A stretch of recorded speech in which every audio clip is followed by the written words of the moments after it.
and welcome into Your Health. If you've been watching television since the inauguration, you've been finding out that one of the big areas that has a great impact on what's happening in our country is the area of health. And of course, we want to become a healthy society, especially our audience. As we're growing older, it's becoming harder and harder to find a care provider for us.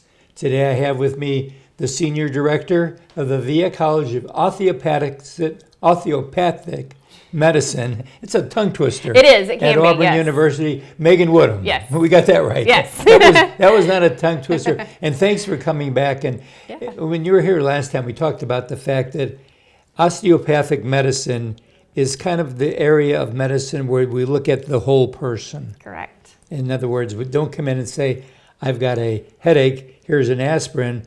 I've got a headache. Why have you got the headache? Correct. Absolutely. Try to go a little bit deeper. Yes, that is what osteopathic physicians are really trained to do, is to look for that root cause of whatever disease process symptoms that you're experiencing as a patient.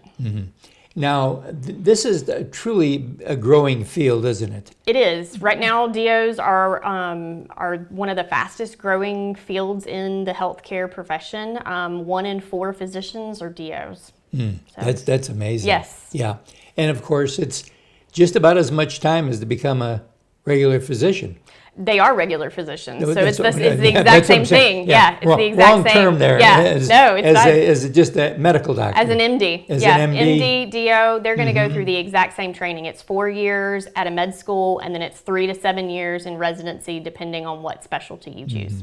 So And once they're done with the medical school, they're a doctor. They are. Once they they've graduate, passed- they're a doctor.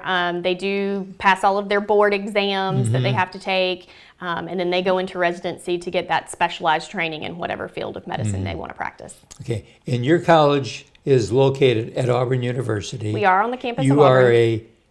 are a, for lack of a better word, a provider to the Auburn University campus.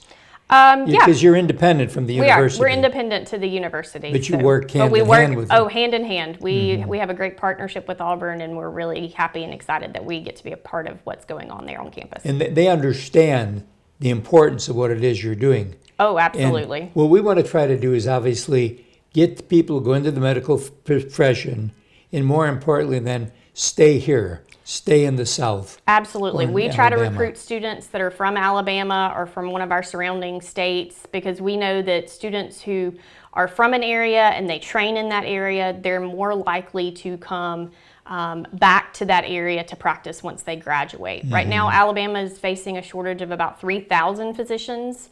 But that is expected to get worse in the coming years, and I was hoping you were going to say it's anticipated to get better. I wish. You went the We're other trying. direction, yeah. We're trying. You know, Yeah. we've got 4 great medical schools here in the state, and so we are all working together to try to help overcome that. But the numbers are looking like probably by 2030 we're going to be short about 120,000 physicians just in our state, which is a scary thing to think about. And as of course, we age. in your area, undergraduate, there's money they have to pay Correct. for tuition. Absolutely. Then graduate, when you're in that school, Yep. it's additional.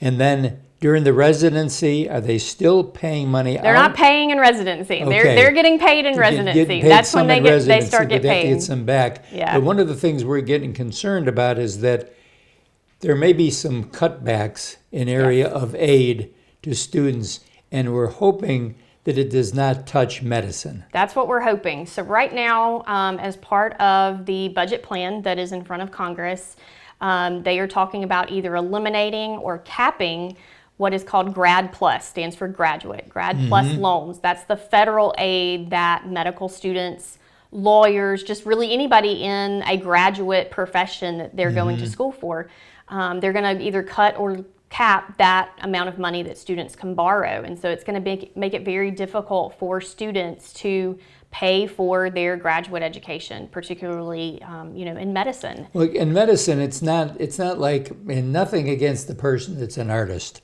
Right. Or they get graphic design. Yeah. But graphic design is a degree of talent. In medicine, there is some talent, but there's also a lot of background. Oh, yes. That has to go with it. Absolutely. There's a lot of knowledge and skill that has to be developed, and it's an expensive process to become a physician. But it's also something that we cannot do without. You know, our population is aging at a tremendous rate. 10,000 baby boomers turn 65 every day.